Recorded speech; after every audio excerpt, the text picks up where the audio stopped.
Welcome to the Chorus House English class, bringing you high-level English. Today we're going to look at an unusual report about North Korea by a Western journalist. The following are excerpts from an ABC television broadcast special of Prime Time with Diane Sawyer entitled North Korea Inside the Shadows, which was shown on Friday, December 8th, 2006. Miss Diane Sawyer was granted rare permission for a 12-day visit to Pyongyang, North Korea, in order to find out what that country is like and how its citizens live.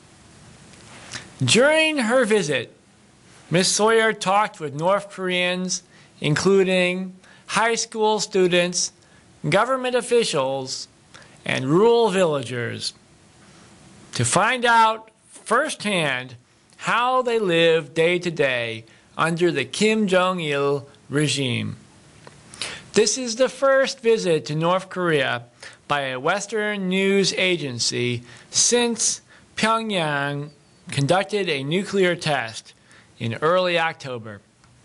Let's take a look at this episode of Prime Time now and see what Miss Sawyer found out. It is the satellite photo that says it all, a nighttime portrait of two Koreas separated 50 years ago when the U.S. and the South Koreans battled the North and their communist allies in the deadly three-year Korean War.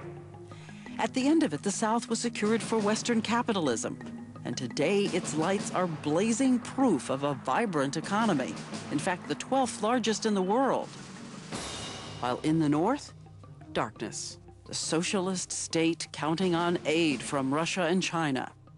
Two nations with barbed wire in between, forcing families, mothers and sons to live apart.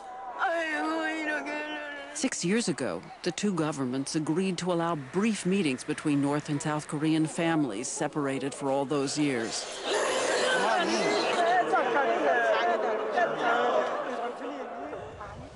At the DMZ, that no man's land between North and South Korea, nearly 700,000 North Korean troops stared down at their nation's decades-old Korean War enemy, the United States. America still has 37,000 troops in South Korea. The U.S. convinced the North Koreans are unstable aggressors. The North Koreans convinced the U.S. still wants to finish the mission from 50 years ago. In fact, come with us down, way down, into the subways of Pyongyang. Beautiful murals, 3 million tiles in all, but in the view of the North Koreans, a bunker to ensure survival against a U.S. attack.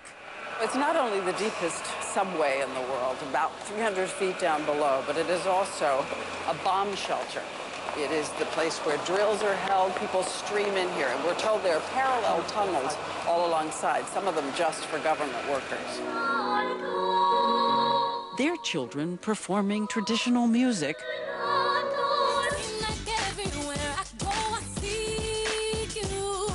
while the world downloads music videos. Kids practicing discipline versus kids practicing video games. How much longer can North Korea hold out against the barbarians at the gate? And we're not talking about soldiers. These are South Korean tourists who live right next door. They come by the busloads, allowed to visit a kind of national park in North Korea. A North Korean song sings, "Good to see you, fellow Koreans."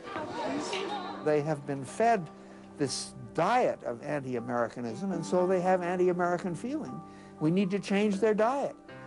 We need to talk to them more so that they'll understand us better, and in the process, we will understand them better.